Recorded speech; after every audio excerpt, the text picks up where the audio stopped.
Hello दोस्तों, स्वागत है आपका अपने ही यूट्यूब चैनल किस्से कहानियों की ऑडियो लाइब्रेरी पर। दोस्तों, आज की कहानी का नाम है श्रुति की समझदारी।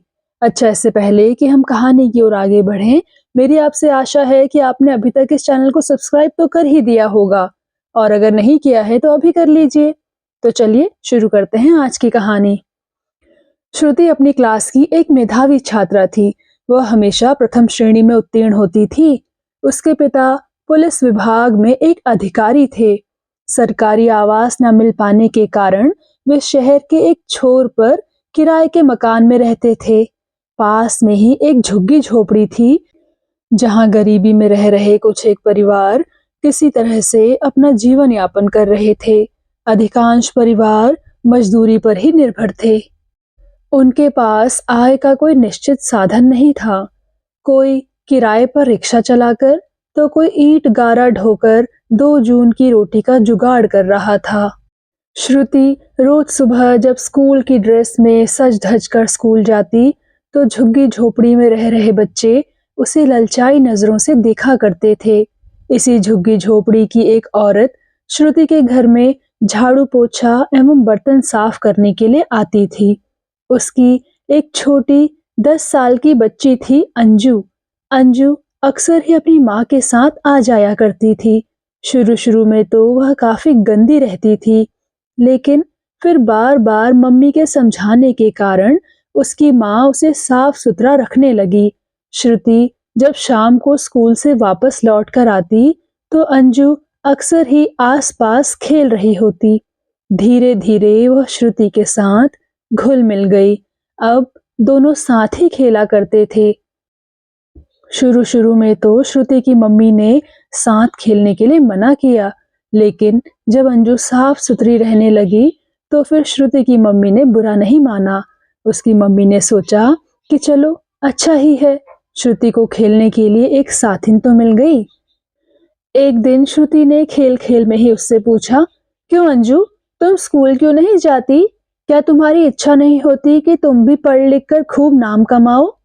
श्रुति के ऐसा पूछने पर अंजू उदास हो गई।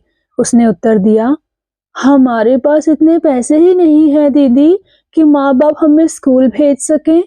मैं ही क्यों, झुग्गी झोपड़ी का कोई भी बच्चा पढ़ने के लिए स्कूल नहीं जाता है। इस पर श्रुति ने पूछा, तो फिर बच्चे क्या करते हैं? अंजू बोली, काफी छोटे बच्चे तो गली मोहल्ले में धमा चौकड़ी करते रहते हैं और जो कुछ बड़े बच्चे हैं उन्हें काम पर जाना पड़ता है। उसने आगे बताया, शहर में पटाखे और बीड़ी बनाने का एक कारखाना है, वहीं पर अधिकतर बच्चे काम के लिए जाते हैं। कभी कभी विस्फोट हो जाने से कुछ बच्चे बुरी तरह से घायल भी हो जाते हैं और मालिक की ओर से कोई सहायता भी नहीं दी जाती है उनको। मोनिका और रामन्ना ऐसी ही एक दुर्घटना में अपंग हो चुके हैं दीदी। श्रुति को यह सब जानकर काफी दुख हुआ था। पढ़ने की इस उम्र में बच्चों को काम पर जाना पड़ता है और वह भी ऐसे जोखिम भरे काम के लिए। उसे मालूम था कि सरकार ने बच्चों की मजदूरी पर प्रतिबंध लगा रखा है, अतः उसने निश्चय किया कि वह इन बच्चों के लिए जरूर कुछ करेगी। शाम को पापा के घर आने पर वह उनके पास गई। पापा ने खूब प्यार करते हुए उससे पूछा, क्यों श्रुति बेटे, कोई विशेष बात है? श्रुति बोली, हाँ पापा जी, आप मेरे लिए एक काम करेंगे?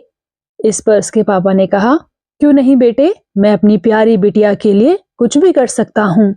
इस पर श्रुति आगे बोली, पापा जी, पास में यह जो झुग्गी झोपड़ी है ना, इसके अधिकांश बच्चे बीड़ी और पटाखे बनाने की फैक्ट्री में काम करते हैं।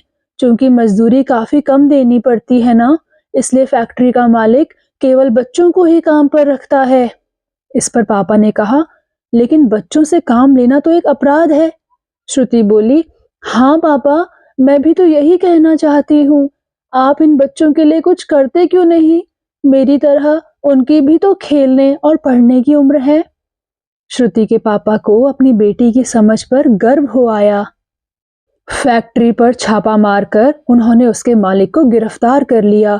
काफी भाग दौड़ एवं कोशिश करके उन्होंने वहां एक स्कूल भी खुलवा दिया।